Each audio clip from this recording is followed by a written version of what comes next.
তো দেশে কত যে গেলাম, কোন দেশে কোনখানে শান্তি না পেলাম।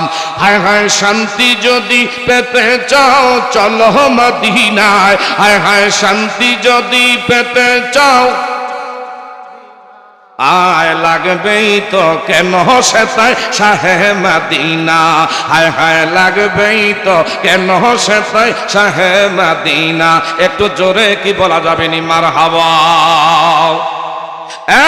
কালারকান্দি গ্রামবাসী বাবারও, যে ঘরের মধ্যে আছেন এই ঘরের মধ্যে আপনি আজীবন থাকতে পারবেন না। এই ঘরের মধ্যে আপনার দাদাই বসবাস করে গেছে, থাকতে পারে নাই। এই বাড়ির মধ্যে আপনার দাদি ছিল, আজকে বাড়ির মধ্যে দাদি নাই। এই ঘরের মধ্যে তোমার বাবাই ছিল, বাবা আজগা নাই। অনেকের মা আজগা দুনিয়া নাই, কবরের মাটি বুকে নিয়ে এতিমের মতো, কাঙ্গালের মতো, ভিক্ষুকের মতো হাজার হাজার টন মাটি বুকে নিয়ে তোমার মা বাবা দাদা দাদি তারা আজগা গোরস্থানের মাটিতে শুইয়া রইছে। এই দুনিয়া তোমার আমার থাকার জায়গা না। কথা বলেন ঠিক না ব্যাঠিক? রঙ্গিনে পৃথিবী সারিতে হইবে, সাদেরই দেহ মাটিতে খাইবে, শূন্য হবে জিন্দেগানি। কার লাগিয়া এত মায়া এত চোখের পানি রে মন, কার লাগিয়া এত মায়া এত চোখের, বলেন। রঙ্গিনে পৃথিবী সারিতে হইবে, সাদেরই দেহ মাটিতে খাইবে, শূন্য হবে জিন্দেগানি। কার লাগিয়া এত মায়া এত চোখের, সন্ধ্যা হলে ডুবিবি বিলা, সঙ্গুবি ববেরি মেলা, কেহ দিবি আখিরি গোসল, কেহ দিবি আখিরি গোসল, কেহ আনবে আতর দানি। কার লাগিয়া এত মায়া এত চোখের, বলেন কার লাগিয়া এত মায়া এত চোখের। কথা জোরে বলেন ঠিক না ভাই ঠিক? এ বাবা গভীর মনোযোগ। দুনিয়া থাকতে পারবো না। আমার আল্লাহ কুরআনুল কারীমে বলেন, কুল ইন্নাল মাউতাল্লাযী তাফিররুনা মিনহু ফাইন্নাহু মুলাকীকুম। অন্য জায়গায় বলেন আইনামা তাকুনু ইউদরিকুমুল মাউতু ওয়ালাউ কুনতুম ফি বুরুজিম মুশাইয়্যিদা। আসমানে গিয়েও যদি লুকাই, মাটির তলদেশে গিয়েও যদি আত্মগোপন হই, তুমি আমি যতই বাক্স জাত করে আটকা রাখুক না কেন, বলেন তো মালাকুল মউত আল্লাহর আজরাইল তোমার আমার রূহের সঙ্গে দিদার করার ক্ষমতা আছে না নাই? কাজে থাকা অবস্থায় আজকের মাহফিল থেকে আখিরাতের কিছু সঞ্চয়, আখিরাতের কিছু পুঁজি তুমি আমি কামাই করার চেষ্টা করি। জোরে বলেন না আমিন। এ মাহফিলের আমাদের নওজোয়ান যুবক, আমার কলিজার টুকরা নাজমুল, নাজমুল তুমি যেখানে আছো দয়া করে মঞ্চে চলে আসো। বিশেষ করে মাহফিলের মধ্যে বক্তাদেরকে বসাইয়া তোমরা ঘরে গিয়া আলাপ আলোচনা করলে এটা ভালো দেখা যায় না। দয়া করে মঞ্চে আসো। এই এলাকার যুব সমাজদের উদ্যোগে যারা মাহফিল, যুবকদেরকে মাহফিলের বিশেষ করে মঞ্চে থাকা লাগবে। কারণ কি যুবকরা ইসলাম এই দেশের মধ্যে সবচাইতে নবীর যুবক সাহাবায়ে কেরাম তারা আগে জান দিয়েছে। কথা বলেন ঠিক না বাটে?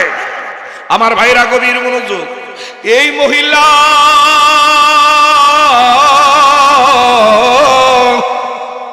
ওনার 4টা পুত্র উহুদের ময়দানে জীবন দিলেন, স্বামী শহীদ হয়ে গেল। যখনই ভিতরে ঢুকতেছে সবাই ডেকে বলে, মা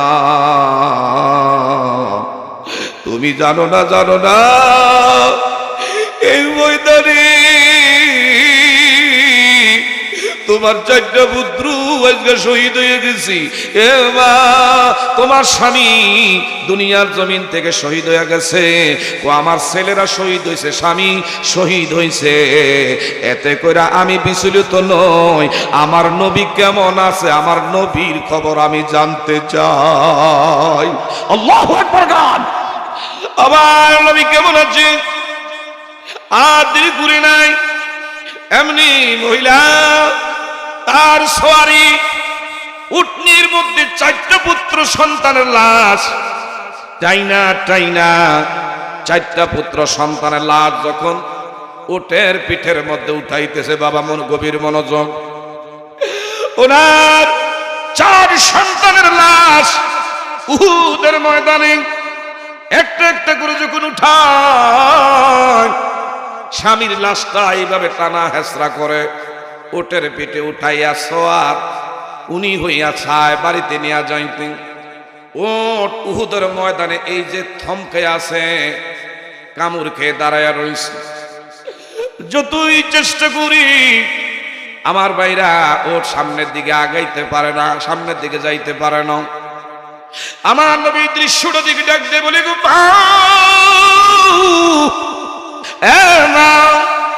যতই তুমি তোমার সন্তান এবং স্বামীর লাশ লইয়া বাড়িতে নিতে চাও, এই লাশ বাড়িতে যাবে না।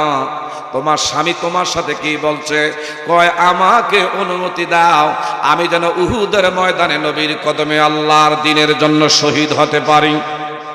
আমার নবী কি বললেন, মাগো আমি নবীজি তোমাকে বলি গো মা, জানাজা আমি নবী দিব, বিনা গোসলে শহীদের লাশ, কারো হাত নাই, কারো পা নাই, কারো চোখ নাই, 70 জন সাহাবায়ে কেরামের লাশ। কি যে একটা নৃশংস, কেমন নির্মম ইতিহাস। লাশগুলো টাইনা টাইনা নবীর সামনে। আমার নবী কয়, শহীদানদের লাশ বিনা গোসলে। আর দেরি করি নাই, এইভাবে নবীজি যারা যারা কমপ্লিট কইরা আস্তে আস্তে আমার ভাইরা লাশগুলো বিদায় দিয়ে দিলেন। আমার ভাইরা, আজকে আমাদের রক্ত দেওয়া লাগবে না, জীবন দেওয়া লাগবে না, জান কোরবানি করা লাগে না। আমরা সেই তৈরি ইসলাম পেয়েছি।